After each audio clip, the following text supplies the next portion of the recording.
Super. Toto Ahoj, bude boliť. Diego. Výborne.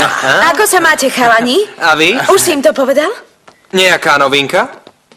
Že už bude môcť spievať v oboch skupinách. Áno, v podstate áno, ale Roberta, niečo ti musím vysvetliť.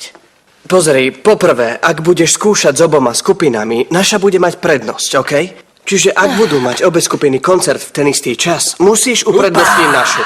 A nemôžeš chýbať na žiadnej skúške. Ak to nebudeš rešpektovať, vylúčime ťa. Čo? Ja nič.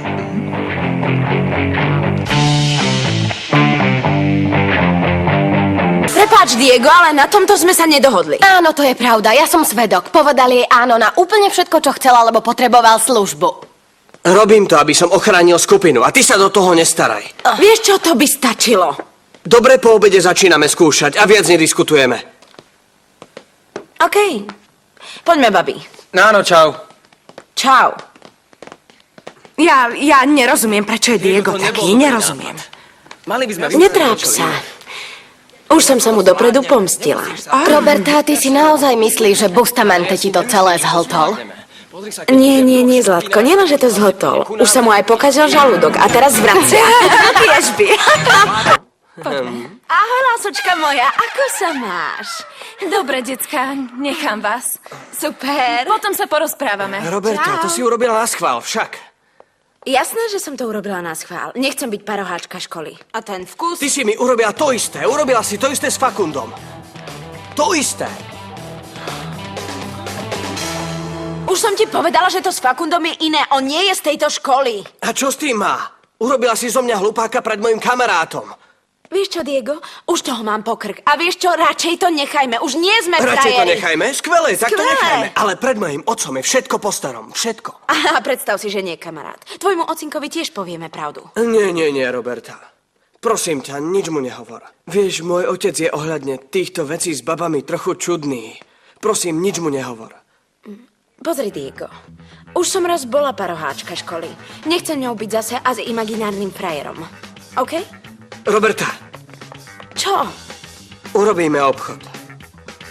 Obchod. Aha, čo tak zrazu, kamoš? Si vystrašený, Diego? Aha, to je smutné, naozaj.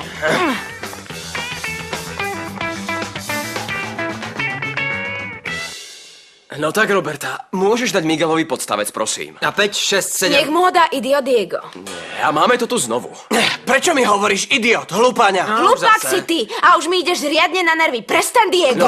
No tak prestaňte, Roberta, dosť. Nebite sa, takto ďaleko nezajdeme. Okrem toho čas beží, no tak. A kde je Giovanni? Neprišiel. A Giovanni je so svojimi rodičmi, veď viete. Aha, jasné. A keďže je tvoj kamarát, nič mu nepovieš, však? Buď Roberta, ticho. prestaň. Dobre, takže Áno, začneme. ani Selina tu nie je. Kde je? Roberta, čo sa deje s Fakundom? A čo ťa to zaujíma?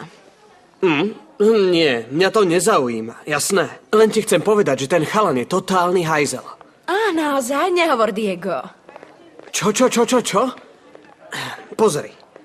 Toho chalana nezaujíma nič iné, len hudba. To je všetko. Len hudba. Tak to je super. Páči sa mi, že konečne niekoho niečo naozaj zaujíma. Ha? Vieš, čo sa mi zdá čudné, Diego? Že je to tvoj kamarát, lebo neviem, ako by bol viac vyzretý, viac mužný, Roberta, vieš? prosím ťa, vôbec ho nepoznáš. Človek nemusí byť neviem ako múdry, aby to videl, vieš? Dobre, už nechcem hovoriť o Fakundovi. Chcem vedieť, čo povieš mojim rodičom. No pravdu. Že nie som imaginárna paroháčka. Nie. Roberta, prosím ťa, nerob to. Prosím ťa, Roberta, prisahám ti. Už to neurobím. To v žiadnom prípade. Zostaneš na pochybách. Vieš, nemohol som dlhšie čakať, aby som ti Ja som povedal, už tiež že... nemohla dlhšie.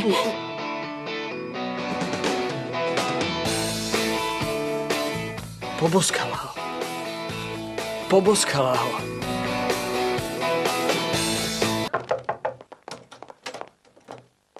Diego, čo tu robíš? Áno, čo tu robíš? Kde sa tu zobral? Tu nemôžeš byť. Chcem hovoriť s Robertou.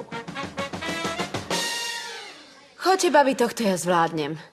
Naozaj to preháňaš, Diego. Vieš, prišiel som ti potvrdiť tú sobotu. Hráme v Nikovom bare. Aha. Ty sa netešíš? Môžem sa ťa spýtať iba jednu vecičku? Jasné, čo len chceš. Prečo si povedal Fakundovi, že ty so mnou chodíš? Prečo? Diego, nerob sa teraz hlúpy. Ty a ja veľmi dobre vieme, čo si povedal Fakundovi. Prečo to robíš? Prečo ma otravuješ celý život? Prečo? Roberta, počkaj! Neurobil som to náročky, OK? Bál som sa. Vykašľal by si sa na skupinu. Vieš, že by som kvôli skupine urobil čokoľvek. Čo to má spoločné s tým, že si povedal Fakundovi, aby na mňa kašľal? Nie, to bolo nedorozumenie. To je iná téma. Obaja vieme, že to tak bolo. Dobre, a čo? Páči sa ti Fakundo, alebo čo? A čo to teba trápi? Čo ťa do toho? Ak chceš, poviem mu to. Áno. Ako výmena za čo? Že ja poviem tvojmu ocinkovi, že sme sa udobrili, aby si mohol ísť hrať so skupinou? Nie. Len kvôli tebe. Už je neskoro. Idem už.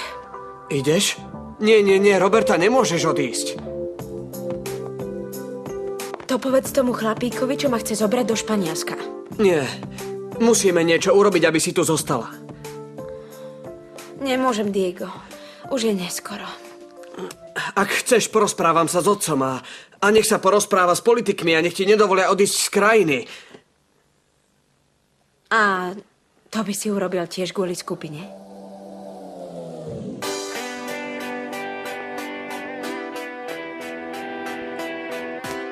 Áno. Tiež.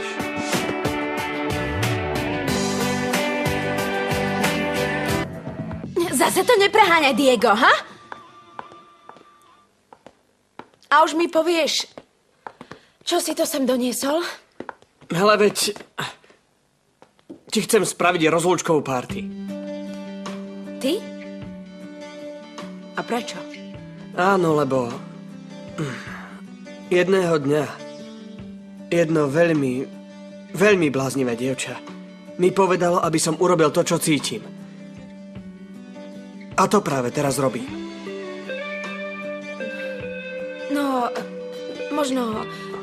možno by si mal častejšie počúvať tú bláznivú, nie?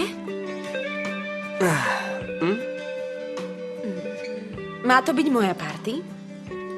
Áno. A bude tam akože pivo.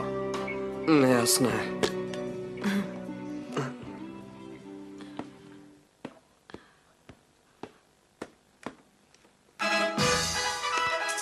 Diego... Prepáč, Diego, teraz som taká skôr domárnica ako na party, prosím. Áno, myslíš? Poďme tancovať. Ideme tancovať.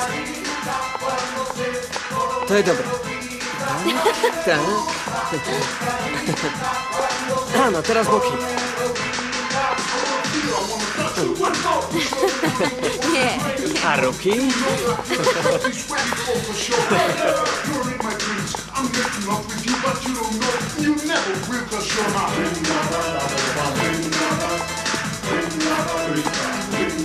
Už naozaj stačí, Diego, už fakt nemôže.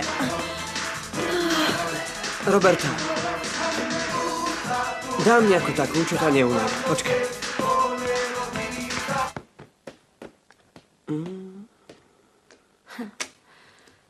Hotovo. Už je to. Nie, lebo nerada takto tancujem. Konečne som našiel niečo, čo Roberta nemôže urobiť. Nie, že by som nemohla. Ale cítim sa divne, keď ma niekto vedie. Dobre. Ja tancujem sama, tak ako sa mi chce. Dobre, to je zaujímavé. Poď, tancuj so mnou. Poď. Iba zavri oči. Dobre? Ale... Iba zavri oči. Ale toto sa mi nepáči.